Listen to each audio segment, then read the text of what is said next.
Pipocando Cast. Rolandinho e Bock. Eu esqueci o primeiro nome do Bock. Filmes de terror baseados em fatos reais são os piores. Discordo. Mas vamos entender o que significa isso aqui. O meu microfone tá um tanto fálico. Ele é fálico, né? É isso. Mas faz parte. Que os melhores filmes de terror inspirados em fato real são aqueles que no final mostra o real, entendeu? Só pra não falar que não era, tá É que ligado? nem você pegar o Atividade Paranormal, né? Você pegar no final, o Isso. último, né? O 3, que no final tem a gravação real. Isso dá medo, Que né? gravação real do quê? Porque o Atividade Paranormal... Não é Atividade Paranormal, né? Desculpa, confundi. É o Invocação do Mal. Invocação do Mal. Beleza. Que aí no último, eles falam que foi a primeira vez que eles retrataram um caso sobrenatural num tribunal, né? E aí o Ed e a Lohane... Lohane, né? A gente tá no Brasil, né? Eu falo Rihanna e Lohane. Aham. Eles vão ajudar, né? Porque um cara mata outro cara. E, enfim, só que ele tá, né, com um demônio ali dentro. Incorporado, sei lá. É, isso. E no final do filme mostra a gravação real O cara incorporado. Não É lembro. áudio só? É áudio só.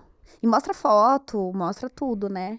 Inclusive, eu tava lendo que os filmes, né, da Invocação do Mal, tem esse casal, enfim. Que eles não eram tão bonzinhos assim que nem eles aparentavam ser, não. Você pega o primeiro, Uhum. é aquela coisa, eles ajudando a consertar a máquina de lavar. Ah, você acha que eles faziam isso? Pelo amor de Deus, né? Óbvio que não, eles não eram tão bonzinhos assim, né? Eles ajudavam as pessoas, realmente, com o dom paranormal que eles tinham, mas também não Não era aquilo, assim, né? aquela coisa tão romantizada que nem é nos filmes, né? Uhum. Esse dom paranormal é foda, né? Mas ó, rapidamente aqui, um jabazinho. Se inscreve aqui no canal, tá? Pra não perder as atividades e clica no sininho e tudo mais. E se inscreva também no Introdução ao Cinema. 2 aulas novas todos os meses sobre linguagem, teoria, história, crítica de cinema. Tudo isso pra você ter um outro contato com o cinema. Nem melhor nem pior, não se trata disso. Mas um outro contato aprendendo essas questões, beleza? Link na descrição. Você no chat, exclamação IAC, beleza? Assim, gente, filme baseados em fatos reais. Em teoria, pra gente não ser chato também, né? Mas em teoria, todo filme é baseado em fato real. Né? Afinal, ele foi filmado. Ele foi pensado. E tudo que a gente pensa, de alguma forma, é baseado na realidade. Eu até, inclusive, fiz recentemente um exercício com a galera lá do Clube do Leão, quando havia o Clube do Leão ainda. Eu fiz um exercício com eles, se vocês quiserem, vocês podem fazer aí, tá? Primeiro fiz um exercício que é o seguinte: desenhem um animal. Peguem uma folha de papel e desenhem um animal. Mas eu não quero que vocês desenhem um animal que exista. Pensem em um animal que não existe e desenhem esse animal, tá? E aí eu pedi o resultado desses alunos dos seus desenhos, né? Aí vem aqueles desenhos maravilhosos, né? Que tem a galera que não sabe desenhar, a galera que sabe desenhar e tudo mais, mas vem aqueles desenhos maravilhosos. Mas vocês vão perceber que se vocês fizerem esse exercício, que há uma impossibilidade de pensar qualquer coisa que não a partir da nossa relação com a realidade. Então a pessoa vai criar um animal, e como ela vai pensar esse animal? É um animal com corpo de cavalo e cabeça de, sei lá, de bode. Ela vai pensar num ser extraterrestre. Como é que a gente pensa num ser extraterrestre? A gente pensa num ser humanoide, mas com a cabeça meio de formiga, sabe? Com um olho de formiga, um olho meio de inseto. Então veja, as nossas criações imaginárias, as nossas criações de fantasia, elas são todas baseadas na realidade. Sabe? A gente sempre se baseia na realidade. De alguma forma. A gente pode fazer um ser híbrido, misturando coisas, mas cada parte desse corpo, de alguma forma, vai ser pensada na realidade. Em alguma questão que nós conhecemos da realidade. Não há essa impossibilidade de pensar algo fora da realidade. É difícil de pensar isso. Tá? É tipo um sonho. Sonho, a gente vai misturando as coisas que nós assimilamos da realidade e a gente vai construindo elas, né? Então, assim, de certa forma, o cinema ele é sempre baseado em fatos reais, tá? Mas eu não quero ser o chato, né? E aí a gente vai entrar nesse lugar do baseado em fatos reais de coisas que realmente aconteceram, tá? Mas não. os filmes baseados em fatos reais, eles não necessariamente são os piores, muito pelo contrário. A gente pode até, depois de saber que a coisa supostamente aconteceu na realidade, e dar aquele tipo, caraca, aconteceu na realidade. Mas, sabe, a construção da fantasia, ela pode ser tão aterrorizante quanto, e a gente dá o exemplo de A Bruxa de Blair de novo. Gente, A Bruxa de Blair foi vendido como realidade, mas não era a realidade. Uma construção da realidade. Vocês conseguem perceber o quanto aquilo é assustador? Pra mim, aquilo ali é a experiência de terror mais bizarra que tem. Especialmente pra mim. Quando a gente chega no final do filme e a gente vê o cidadão virado com a cabeça pra parede, de cabeça baixa, aquilo ali eu fico arrepiado agora. Meu olho enche de lágrima. É pesadíssimo. Porque eles ainda constroem essa ideia antes, né? Enfim, que antes do acontecimento, eles viam as pessoas viradas de cabeça pra parede e tudo mais. E aí chega naquela cena final, o cara virado pra parede. Gente, nossa, tô todo arrepiado agora. Real. Aquilo ali é terrível. É bizarro como é que se constrói aquilo. Como eles conseguiram aproveitar do desenvolvimento técnico específico do surgimento do digital para criar o senso de realidade, né? Porque é isso. É só vocês perceberem hoje. Olha só isso. Olha o que eu tô escutando. Sempre que surge a ideia de que alguém viu um ser extraterrestre, um ser fantástico, etc e tal, a filmagem sempre vai ser numa TechPix. Sempre vai ser uma TechPix. Ou alguma câmera de baixa qualidade. Mas sempre digital. Tá? Por que isso é importante? Porque o digital, ele dá um senso de realidade tal como é. Veja só. O filme em rolo, em película, ou o filme digital de alta qualidade, ele nos dá uma nitidez, ele nos dá qualidade de imagem. Mas ele não dá senso de realidade, digamos assim. Crueza da imagem, isso que eu quero dizer. Uma crueza. Eles dão senso de realidade, mas não dá a crueza das imagens. Por quê? Porque o digital, sobretudo o digital lá do início, do final dos anos 90 e tudo mais, é um digital que nos fornece um senso amador da construção da imagem. E, portanto, teoricamente, aquilo que está sendo mostrado não foi manipulado. Além da imagem ter a granulação e tudo mais, que nos dá essa sensação. Então, sempre que vocês verem uma imagem sobre ET, o ET Bilu e tudo mais, né? É sempre em câmera digital. E o Bruxa de Blair, ele compreende muito bem, porque assim, o Bruxa de Blair vai ser um filme de 1999. Então é a ascensão desse cinema digital, e sobretudo a ascensão desse cinema digital e da disseminação desse novo meio, né? Então as pessoas estão começando a ter as suas próprias câmeras digitais, mas ainda era algo um tanto inacessível. Mas as pessoas já tinham contato com isso.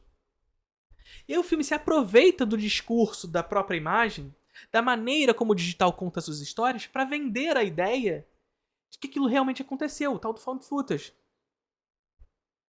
Sabe? Então você traz uma filmagem amadora a partir do digital e comunica através do digital essa sensação com a realidade. O filme não precisa ser em fatos reais. Ele constrói a partir do seu próprio relevo, essa sensação, esse medo, esse terror. Então veja só, para além disso, o que a gente precisa ter em mente é que o terror, ele constrói a relação do medo a partir do tempo da sua realização. Consegue conceber essa ideia? O terror tem como emoção, sobretudo, o medo. Tá? Ponto que a gente precisa ter aqui. E quando a gente diz que o medo é a emoção do terror, não é a gente pegar uma régua para dizer um terror é mais terror do que o outro porque dá mais medo. Não. O medo é a emoção do terror. E, portanto, o medo tá sempre permeando a vida do personagem e do espectador de cinema de terror. Agora, como o medo se constrói? O medo se constrói a partir do desconhecido. Mas mais do que isso, o medo pode ser construído pela ironia do que é conhecido. Como isso acontece? Os românticos faziam muito isso. Eu pego o que é conhecido e trago ao que é conhecido a natureza do desconhecido. Exemplo, Pulse, do Kiyoshi Kurosawa. Nós estamos falando de um momento histórico, o momento em que o filme foi realizado, da ascensão da internet, sobretudo a internet de escada ali. Então é algo que é, pela razão, conhecida, cientificamente conhecida, mas é muito novo, desconhecido pelo público geral. Eu me aproveito disso que é conhecido para trazer o desconhecido e trazer um filme que faz com que haja uma porta de entrada entre o mundo dos mortos e o mundo dos vivos pela internet, pelo cabeamento. Ou eu pego um exemplo como o Gabinete do Dr. Caligari, década de 20, o momento onde a psicanálise estava em alta. Né?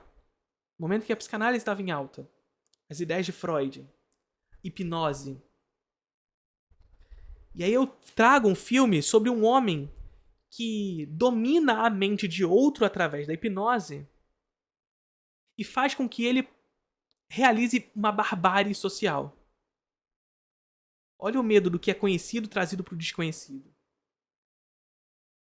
Quando não, a gente pode trazer essa história de Gabinete do Caligari para uma outra perspectiva, que é a ascensão do fascismo, a ascensão do nazismo. Sabe? Sobre um ser que, através da sua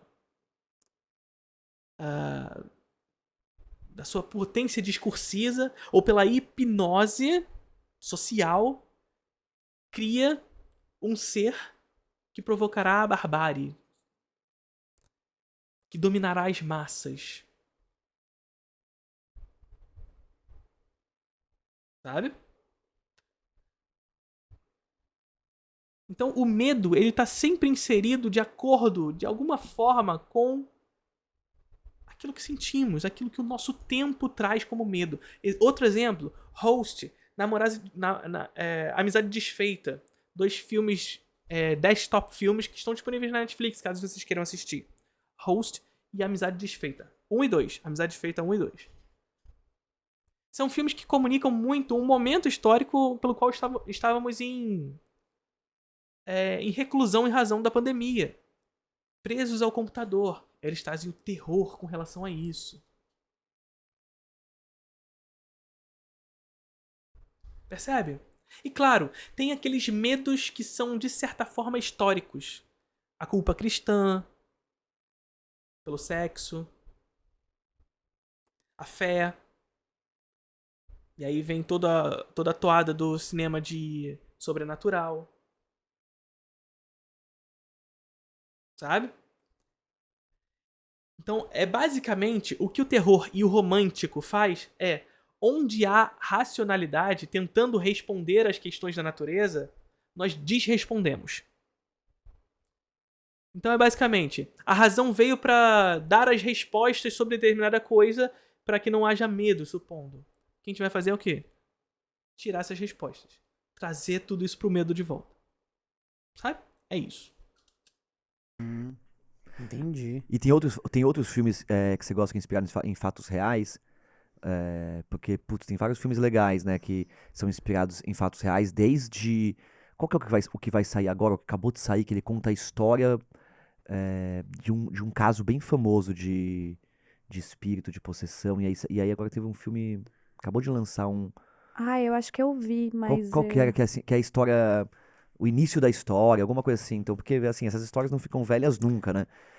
Mas era um caso de uma família também que tava recebendo... Tá tendo muitos fenômenos na casa, tudo, e aí eles começam a brigar, e é sempre assim, né? Começam a se matar, né? Sempre.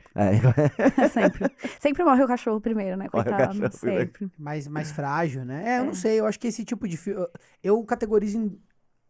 Eu acho que o terror ele tem duas vertentes. Tem muitas, né? Mas assim, se fosse para simplificar, Tem esse terror que é o terror mais...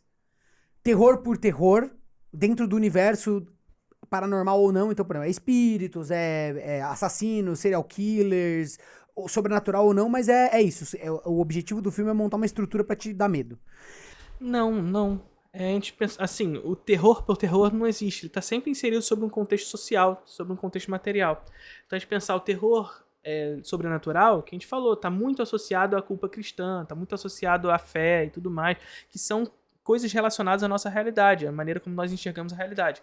O terror do slasher, por exemplo, que se acendeu sobretudo na década de 80, estão intimamente associados à ascensão das doenças sexualmente transmissíveis. Então, por exemplo, a moça que sobrevive é a moça que não faz sexo.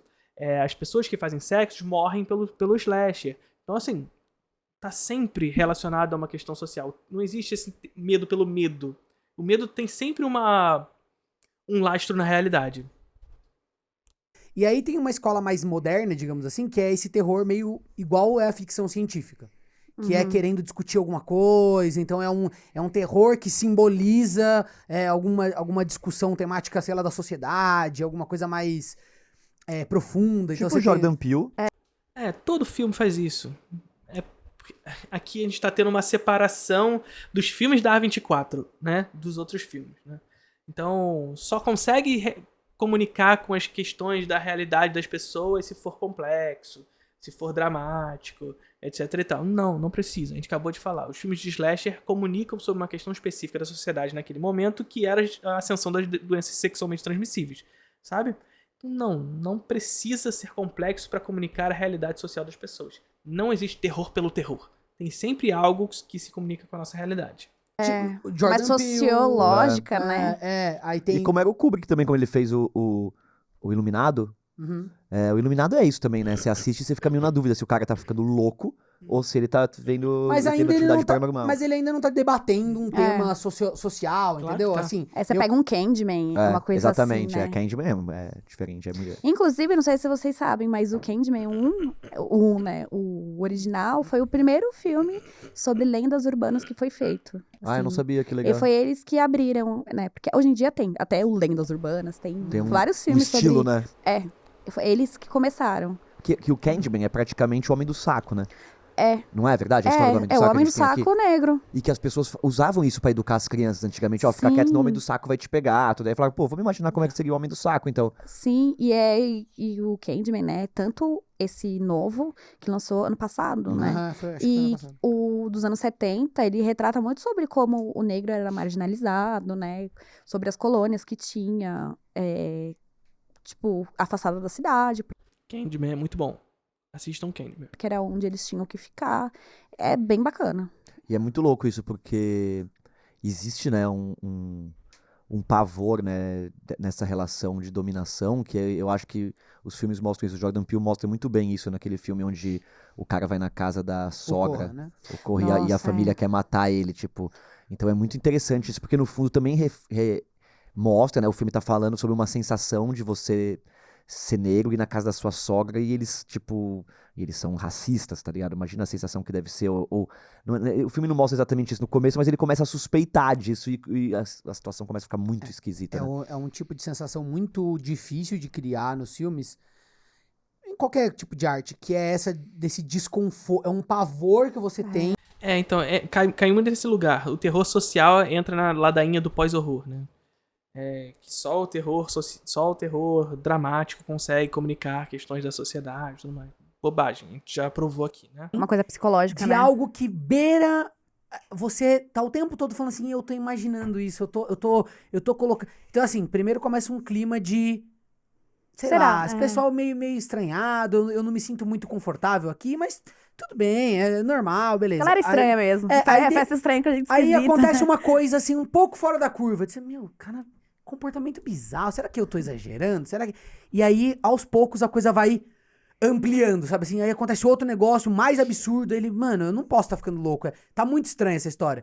E o filme fica o tempo todo brincando nessa margem, né? Do que seria algo insano, absurdo, realmente declarado, e o que não, é meio velado, eles são meio preconceituosos, mas tudo bem. E é uma coisa que eu acho que é uma sensação que deve existir na vida real, assim, com muita intensidade. Sim. Então por isso que é tão poderoso. E o filme te deixa desconfortável Do começo ao fim, do né? começo ao fim. Você fica... Galera, esse aqui foi um corte do Pipocando Cast. É isso. Pouquinha coisa, né? Mas deu pra gente conversar um pouquinho sobre o cinema de terror, né? Então, mais uma vez, cinema de terror, ele não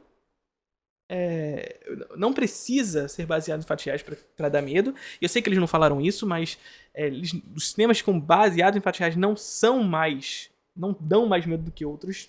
Isso não é uma verdade. Muitas vezes, inclusive, se utiliza, na verdade, isso como ferramenta para trazer esse medo. Mas, na verdade, o que traz esse medo são as imagens construídas em tela. E, sobretudo, como aquele tema se correlaciona com a realidade. E aí, quando a gente diz isso, mais uma vez, o correlacionamento com a realidade social das pessoas não há de ter complexidade, tá? Mais uma vez, a gente pegar um filme como o Gabinete do Caligari, a gente pegar um filme como os slasher da década de 80, os diálogos da década de 70 e tudo mais, todos eles comunicam uma realidade social específica, que não está correlacionada necessariamente com uma relação dramática e complexa da relação social. Ambos podem comunicar esses temas. Quando a gente faz isso, a gente subjuga o terror a um gênero que fala sobre ele mesmo, que não consegue falar com a realidade das pessoas. E que estimula, inclusive, discursos como a pessoa vê um filme de terror que é dramático e a pessoa fala assim, não, esse aqui não é um filme de terror. É um filme sobre política, sobre família, sobre isso. Ou seja, transforma o terror em tema. E por que isso é problemático? Porque o terror pode comunicar temas sobre família, política, racismo. Pode falar sobre tudo isso. E não precisa ser dramático para relacionar isso tudo. Tá bom? É isso. Curtiram o vídeo?